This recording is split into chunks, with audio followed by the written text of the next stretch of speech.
একটা প্রশ্ন এখন পুরো পৃথিবীকে নাড়িয়ে দিচ্ছে। কেন হঠাৎ করে ইরান আর ইসরায়েলের মধ্যে যুদ্ধ শুরু হলো? এটা কি শুধু সীমান্ত সমস্যা, নাকি এর পিছনে আছে বহু বছরের জমে থাকা আগুন? ইরান আর ইসরায়েলের সম্পর্ক আজকের না।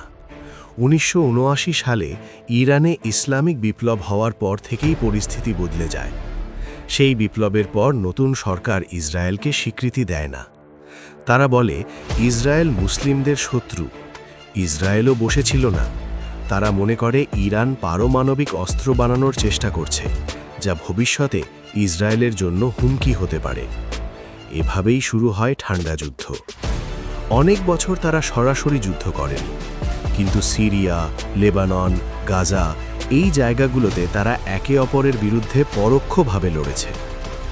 সরাসরি যুদ্ধ না হলেও আগুন ভেতরে ভেতরে জ্বলছিল।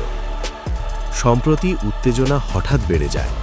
একাধিক হামলা, পাল্টা হামলা, ড্রোন আক্রমণ, পরিস্থিতি দ্রুত খারাপ হতে থাকে।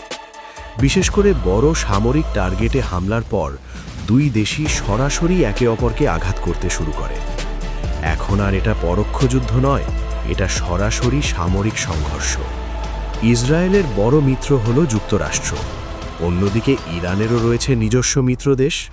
ফলে এই যুদ্ধ শুধু দুই দেশের মধ্যে সীমাবদ্ধ নয়, বিশ্ব রাজনীতিও এতে জড়িয়ে গেছে। বিশেষজ্ঞরা বলছেন, এই সংঘাত যদি নিয়ন্ত্রণে না আসে, তাহলে মধ্যপ্রাচ্যে বড় অস্থিরতা তৈরি হতে পারে। এখন প্রশ্ন, এটা কি বড় আকারের যুদ্ধ হবে, নাকি কূটনৈতিক আলোচনার মাধ্যমে থামবে?